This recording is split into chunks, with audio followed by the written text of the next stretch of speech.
Hello, dear friends. Myself, Dr. Surekha Jaiswal, Moreshwar Arts, Science and Commerce College, Bhokardan, District Jalna. Today we will see General Electronics, course code PHY 205, semester 4, paper number 11. Now today's topic are single stage transistor amplifier, graphical demonstration of transistor amplifier, practical circuit of transistor amplifier, and various circuit currents. Now, single stage transistor amplifier. When only one transistor with associated circuitry is used for amplifying a weak signal, the circuit is known as single stage transistor amplifier. However, a practical amplifier consists of a number of single stage amplifier and hence a complex circuit. Therefore, such a complex circuit can be conveniently split into several single stage and can be effectively analyzed.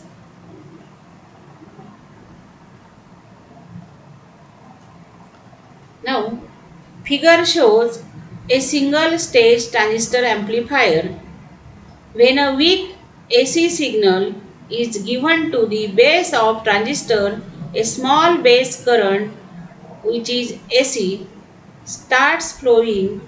Due to transistor action, a much larger AC current flows through the collector load RC. As the value of RC is quite high, therefore a large voltage appears across RC. Thus a weak signal applied in the base circuit appears in amplified form in the collector circuit. It is in this way that a transistor acts as an amplifier.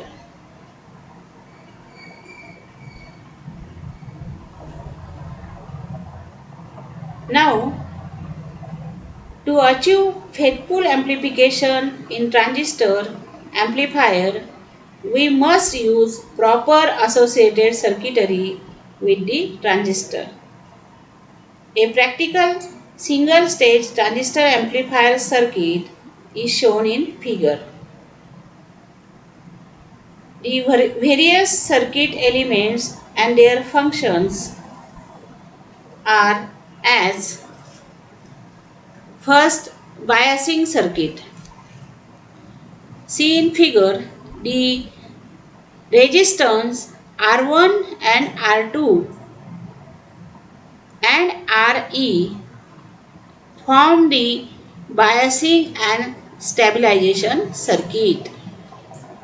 Second, that is input capacitance C1. C, that is input capacitance C1. This is used to couple the signal to the base of the transistor. If this is not used, the signal source resistance will comes across R2 and thus change the bias. The capacitance C1 allows only AC signal to flow. Now, third, that is emitter bypass capacitor CE. C, that is emitter bypass capacitor CE in figure C. This is connected in parallel with RE. See that CE is connected with RE in parallel to provide allow reactance path to the amplified AC signal. If it is not used, then amplified AC signal If it is not used, then amplified AC signal flowing through RE will cause a voltage drop across it, thereby shifting the output voltage. And fourth, that is coupling capacitor C2. See in figure, that is coupling capacitor C2 here. This is used to couple the amplified signal to the output device.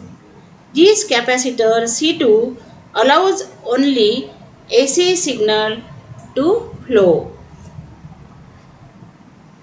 Now, the action of transistor amplifier can be explained by referring to figure.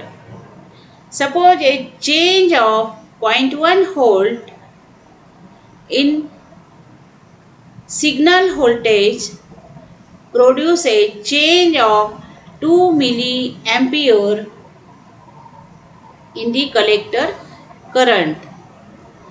Obviously, a signal of only 0.1 volt, seen figure, applied to the base, applied to the base will give an output voltage that is equal to 2 milliampere into 5 kilo ohm equal to 10 volt. Thus, the transistor has been able to raise the voltage level of signal from 0.1 volt to 10 volt. That is, voltage amplification or stage gain is 100. Now, graphical demonstration of transistor amplifier. The function of a transistor as an amplifier can also be explained graphically. Now, figure shows the output characteristic of a transistor in common emitter configuration. Suppose the zero signal base current is 10 microampere. This is the base current for which the transistor is biased by the biasing network. When an AC signal is applied to the base, it makes the base say positive in the first half cycle and negative in the second half cycle. Therefore, the base and collector current will increase in the first half cycle when the emitter junction is more forward biased. However, they will decrease in the second half cycle when the base emitter junction is less forward biased. For example, consider a sinusoidal signal which increase or decrease the base current by 5 microampere in the two half cycle of the signal. Now from the figure, seen figure, it is clear that in the absence of a signal, the base current is 10 microampere and the collector current is 1 milliampere. However, when the signal is applied in the base circuit, the base current and hence collector current change continuously in the first half cycle peak of the signal. The base current increases to 15 microampere and the corresponding collector current is 1.5 milliampere. Seen figure. In the second half cycle peak, the base current is reduced to 5 microampere and the corresponding collector current is 0.5 milliampere. For other values of the signal, the collector current is in between these values, that is 1.5 milliampere and 0.5 milliampere. It is clear from figure that 10 microampere base current variation result in 1 milliampere collector a current variation that is by a factor of 100. This large change in collector current flows through the collector resistor RC. The result is that output signal is much larger than the input signal. Thus, the transistor has done amplification.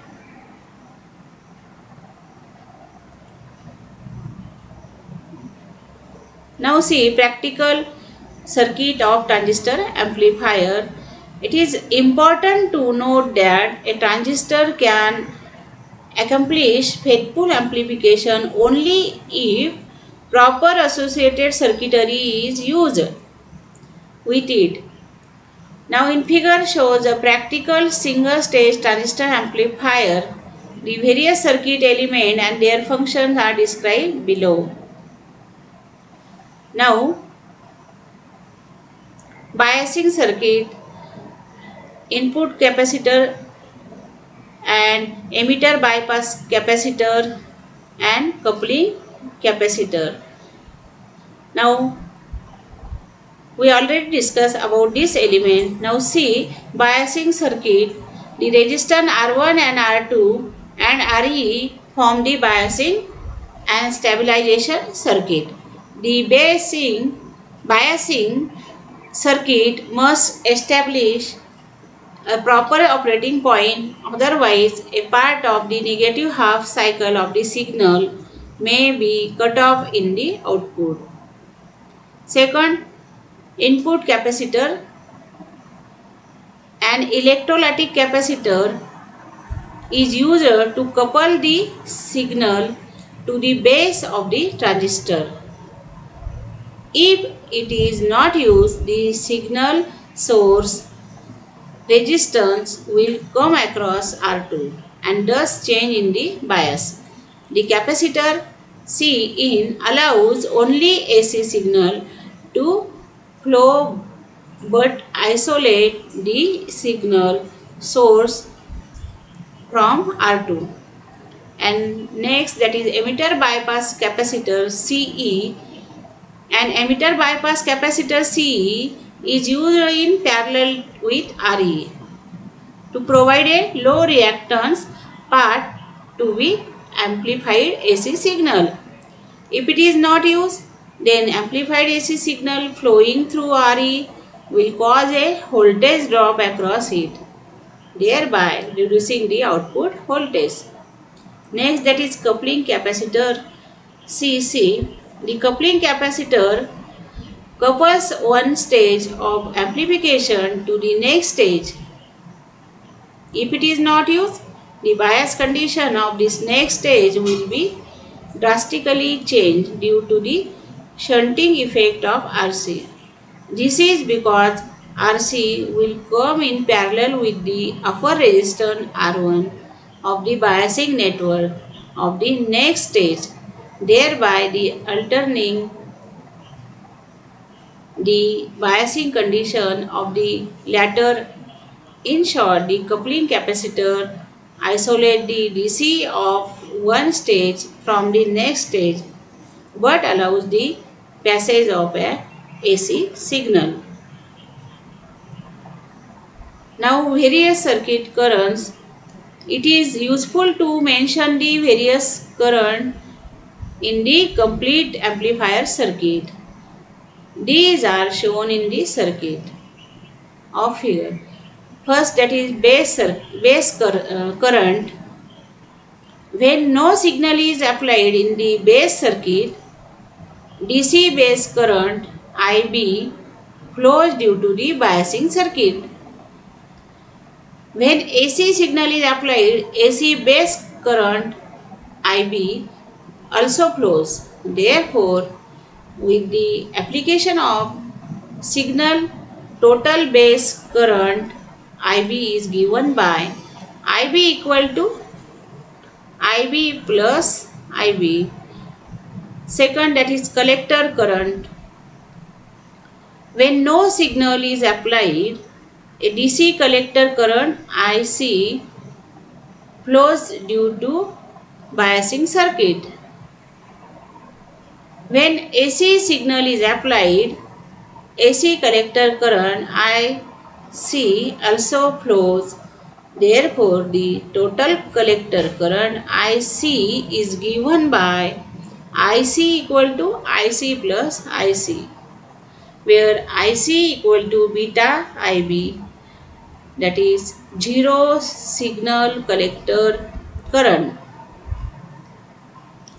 IC equal to beta IB, that is equal to collector current due to signal.